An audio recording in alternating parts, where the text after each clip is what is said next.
Assalamualaikum warahmatullahi wabarakatuh. Kami dari kelompok 3. Dalam video ini kami akan mempresentasikan tentang Unified Modeling Language. Pembahasan pertama, prinsip analisis dan desain sistem berorientasi objek. Yang kedua, kompleksitas pengembangan tangkap minat. Yang ketiga, pemodelan menggunakan UML. Yang keempat, kelas diagram. Yang kelima, objek diagram. Yang keenam, komponen diagram. Yang ketujuh, composite struktur diagram. 8, package diagram. 9, deployment diagram. Prinsip analisis dan desain sistem berorientasi objek. Analisis berorientasi objek adalah metode analisis yang memeriksa requirement, syarat atau keperluan yang harus dipenuhi suatu sistem dari sudut pandang kelas-kelas dan objek-objek yang ditemui dalam ruang lingkup permasalahan. Objek orientasi desain adalah metode untuk mengarahkan arsitektur software yang didasarkan pada manipulasi objek-objek, sistem atau subsistem. Berikut kata yang berhubung dengan ODD adalah desain dan analisis. Analisis suatu praktik atau kegiatan yang mempelajari sebuah domain masalah, menuntun ke sebuah spesifikasi dari perilaku pengamatan secara eksternal, sebuah statement atau pernyataan yang lengkap, konsisten, dan bisa diterima dari apa yang diperlukan. Desain kegiatan dari pengambilan sebuah spesifikasi dari perilaku luar yang bisa diamati dan menambahkan detail yang dibutuhkan untuk implementasi sistem komputer terkini, termasuk integrasi antar manusia, manajemen tugas atau fungsi, dan detail manajemen data. Kompleksitas pengembangan pelakar lunak. Kompleksitas domain atau permasalahan pelakar lunak. Seringkali permasalahan yang belum didefinisikan pada spesifikasi muncul begitu sebuah perangkat lunak sudah masuk ke tahap implementasi atau pengkodean.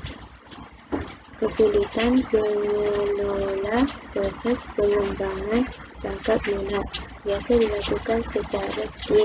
Oleh kerana itu diperlukan koordinasi yang cukup tinggi di antara anggota tim.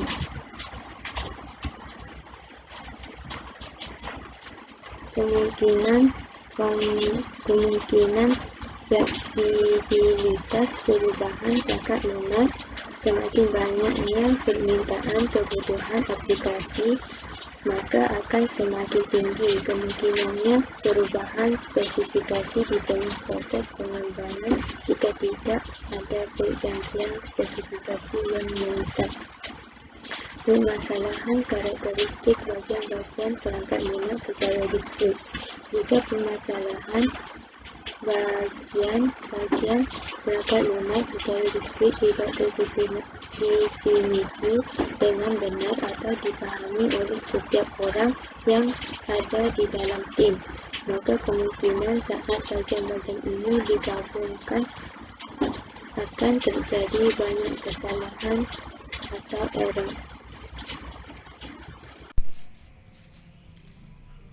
Yang selanjutnya saya akan melanjutkan subbab yang ketiga, yakni pemodelan menggunakan UML.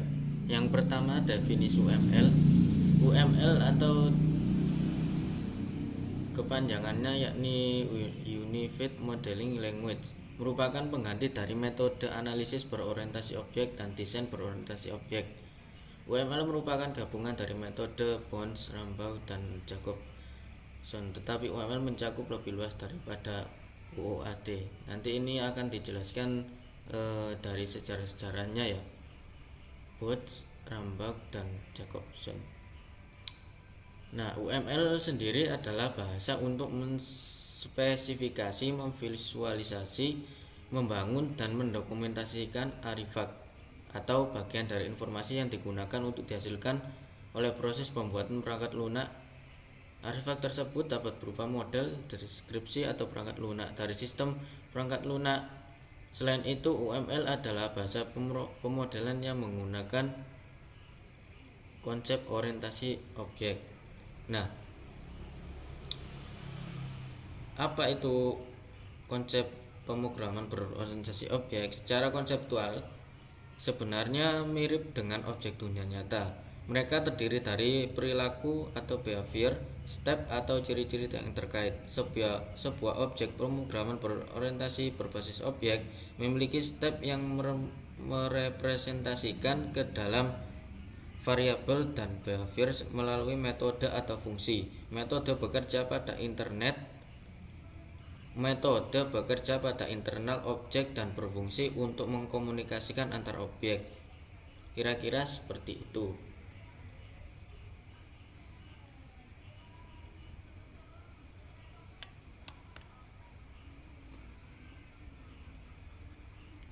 Yang selanjutnya sejarah UML. Sini saya akan menjelaskan sejarah UML. UML mulai dikenalkan oleh UMG, sebuah organisasi yang mengembangkan model teknologi dan standar OOP sejak tahun 1980-an. UML sekarang sudah digunakan oleh praktisi OOP. UML merupakan dasar dari perangkat atau tools desain berorientasi objek dari IBM. Nah, sejak tahun 1990-an, metodologi pemodelan objek ini telah bermunculan di dunia, di antaranya metodologi Booth, metodologi Coate, metodologi OMT, dan lain-lain. Masa itu dikenal dengan masa perang metodologi atau diistilahkan War Method. Dimulai Oktober 1994, si Booth dan teman-temannya yang tadi merupakan 3 toko yang dikatakan metodologinya banyak digunakan mempelopori usaha untuk menyatukan metodologi pendesainan berorientasi objek. Pada tahun 1995 dirilis draft pertama UML versi 0,8. Sejak tahun 1996 pengembangan tersebut dikoordinasikan oleh Object Management Group atau UMG tadi. Itu menurut sejarahnya, menurut pemahaman saya.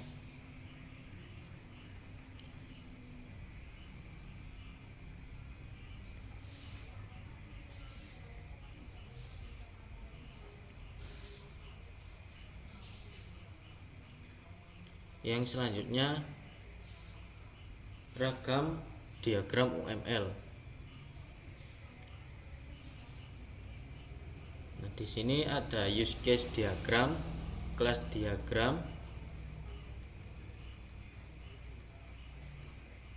state diagram, sequence diagram, collaboration diagram, activity diagram.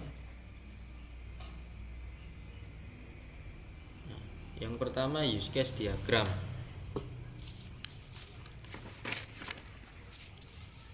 Use case adalah deskripsi fungsi yang disediakan oleh sistem dalam bentuk teks sebagai dokumentasi dari use case simbol, namun dapat juga dilakukan dalam activity diagram. Nah, use case diagram sendiri fungsinya atau digunakan untuk memodelkan proses bisnis. Yang selanjutnya ada kelas diagram menggambarkan struktur statis kelas di dalam sistem.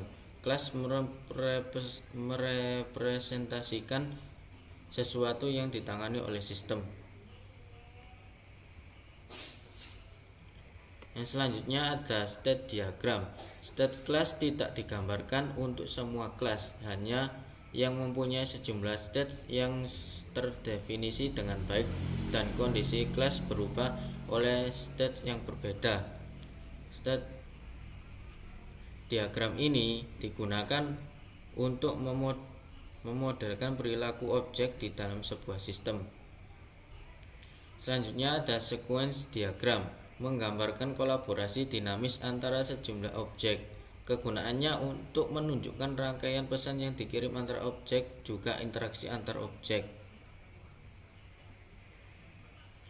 Yang selanjutnya ada collaboration diagram, menggambarkan kolaborasi dinamis seperti sequence diagram dalam menunjukkan pertukaran pesan. Collaboration diagram menggambarkan objek dan hubungannya mengacu ke konteks. Nah, collaboration diagram ini berguna untuk memodelkan interaksi antar objek. Yang selanjutnya ada activity diagram. Activity diagram ini menggambarkan rangkaian aliran dari aktivitas, digunakan untuk mendeskripsikan aktivitas yang dibentuk dalam suatu operasi. Nah, fungsinya adalah untuk memodelkan perilaku use case dan objek di dalam sistem. Yang selanjutnya ada komponen diagram. Komponen diagram ini menggambarkan struktur fisik kode dari komponen.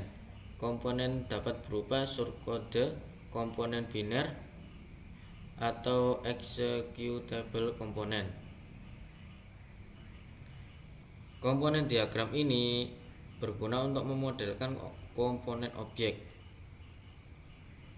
Yang selanjutnya ada deployment diagram. Deployment diagram ini menggambarkan arsitektur fisik dari perangkat keras dan perangkat lunak sistem, menunjukkan hubungan komputer dengan perangkat node satu sama lain dan jenis hubungannya. Gunanya untuk memodelkan distribusi aplikasi.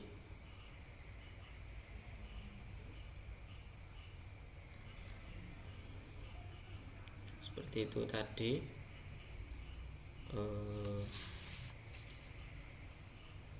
ragam diagramnya. Setiap diagram mempunyai simbol tersendiri. Nanti simbolnya bisa dilihat di internet untuk bisa dipahami sendiri. Yang selanjutnya, langkah-langkah pembuatan model UML.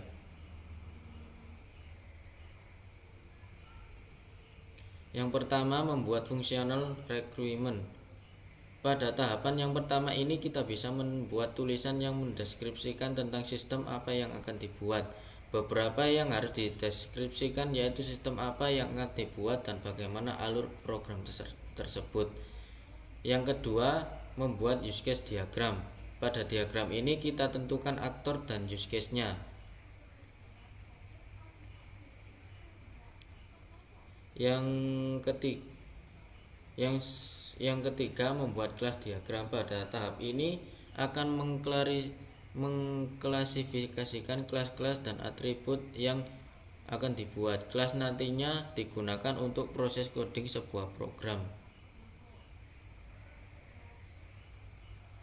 Yang selanjutnya, membuat sequence diagram. Di sini kita akan memasukkan hal-hal yang bersifat ke arah teknis.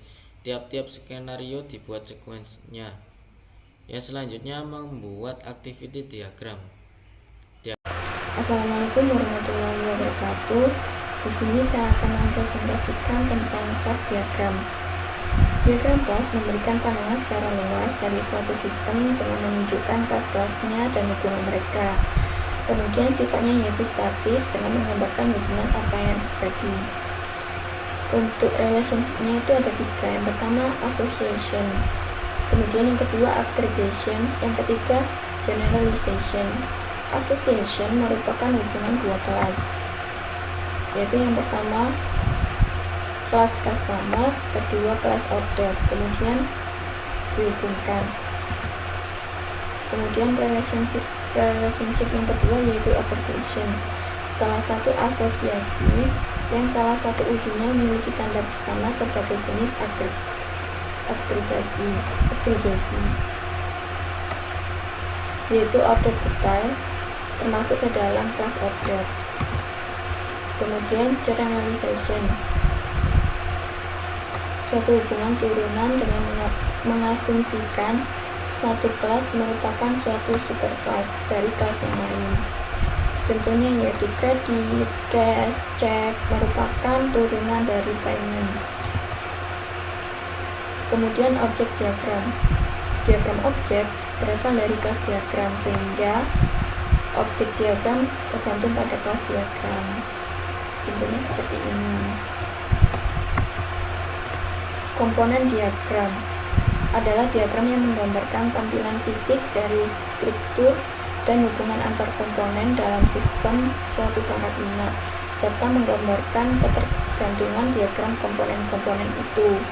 Untuk komponen bisa memiliki beberapa bagian, antara lain interface. Jenis interface ada dua macam, yaitu provide dan require. Ini yang dinamakan provide, kemudian ini yang dinamakan require.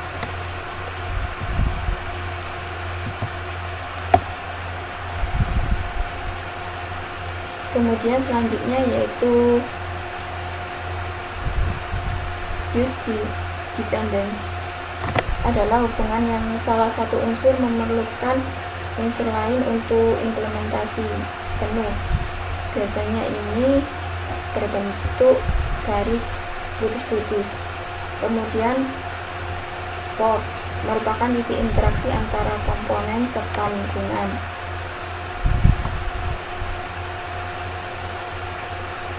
Kemudian konektor.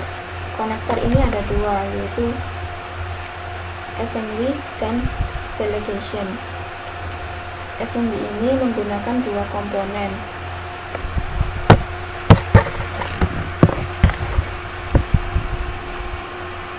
atau ini biasanya disebut dengan ball and socket. Kemudian delegation connector merupakan link antara eksternal komponen ke internal relation. Seperti ini contohnya.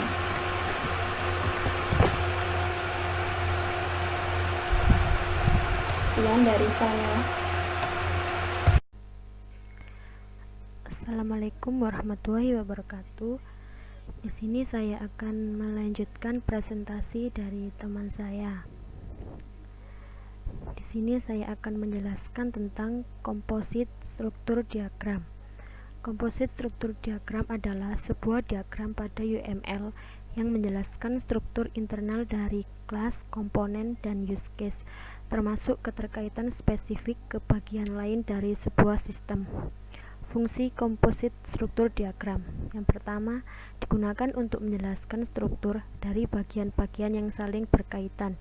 Yang kedua, digunakan untuk menjelaskan runtime struktur yang saling berhubungan.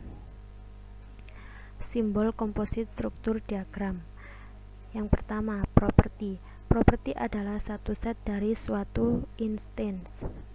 Berikut ini adalah lambangnya. Yang kedua adalah konektor. Konektor adalah cara komunikasi dari dua buah instance. Berikut ini adalah simbolnya. Yang ketiga adalah port. Port adalah cara yang digunakan dalam diagram komposit struktur tanpa menampilkan detail internal dari suatu sistem. Yang selanjutnya adalah kelas. Jika yang akan dijabarkan strukturnya adalah sebuah kelas. Berikut ini adalah contoh simbolnya. Contoh komposit struktur diagram. Sistem dari mesin ATM. Yang selanjutnya adalah paket diagram. Paket diagram atau diagram paket merupakan salah satu jenis UML yang digunakan untuk mengelompokkan elemen-elemen model dari use case ataupun kelas diagram. Biasanya paket diagram digunakan pada kumpulan sistem yang besar, atau paket diagram disebut sekelompok elemen-elemen model. Lambang yang digunakan dalam paket diagram. Yang pertama adalah paket. Ini lambangnya. Paket adalah sekelompok elemen-elemen model. Yang kedua adalah import. Import adalah suatu dependensi yang mengindikasikan isi tujuan paket secara umum yang ditambahkan ke dalam sumber paket. Berikut ini adalah lambang dari import. Yang selanjutnya adalah akses. Suatu dependensi yang mengindikasikan isi tujuan paket secara umum yang bisa digunakan pada nama sumber paket. Fungsi paket diagram. Yang pertama, memperlihatkan bagaimana elemen model diorganisasikan atau dikelompokkan ke dalam paket. Yang kedua, biasanya dipakai pada use case diagram atau kelas diagram. Yang ketiga, paket digambarkan sebagai sebuah direktori atau file folder yang berisi model-model elemen. Yang keempat, paket dapat diterapkan pada sembarang diagram UML. Yang kelima, walaupun paket secara resmi bukanlah diagram UML, namun kegunaannya cukup signifikan. Yang keenam, penjelasan paket diagram pada masing-masing diagram. Berikut ini adalah contoh paket diagram. Yang selanjutnya adalah deployment diagram. Deployment diagram adalah salah satu jenis alat atau bahasa UML yang digunakan untuk memvisualisasikan, menspesifikasikan, dan mendokumentasikan proses yang terjadi pada suatu sistem perangkat lunak berbasis object oriented yang akan dibangun. Fungsi deployment diagram. Yang pertama, menunjukkan struktur dari sistem runtime. Yang kedua, memberikan gambaran bagaimana perangkat keras memiliki keterkaitan antara satu dengan yang lainnya. Yang ketiga, menunjukkan perangkat keras dan perangkat lunak di instalasi. Simbol pada deployment diagram. Yang pertama adalah komponen. Pada deployment diagram, komponen-komponen yang ada diletakkan di dalam node untuk memastikan keberadaan posisi mereka. Yang kedua adalah node. Node menggambarkan bagian-bagian hardware dalam sebuah sistem. Notasi untuk node digambarkan sebagai sebuah kubus 3 dimensi. Yang terakhir adalah association. Sebuah association digambarkan sebagai sebuah garis yang menghubungkan dua node yang mengindikasikan jalur komunikasi antara elemen-elemen hardware. Berikut ini adalah contoh deployment diagram.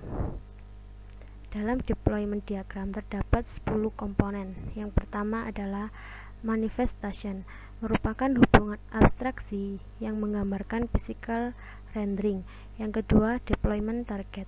Deployment target ialah lokasi untuk artifak yang telah diarahkan. Yang ketiga adalah node. Node merupakan deployment target yang menunjukkan sumber daya dari komputasi yang mana artifak dapat digunakan untuk mengeksekusi. Yang keempat adalah communication. Communication path adalah sebuah koneksi atau asosiasi yang menghubungkan antara dua deployment target. Hal tersebut dapat pertukaran sinyal, satu mengirimkan yang satu menerima.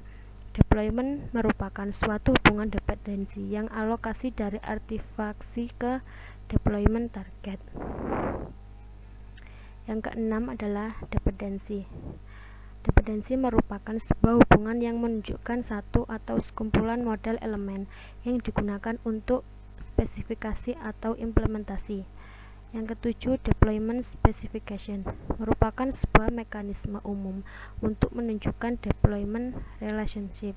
Yang kedelapan, deployment specification dependency biasanya ditampilkan dalam bentuk kotak classifier yang menyertakan komponen artifak dengan menggunakan panah dependensi.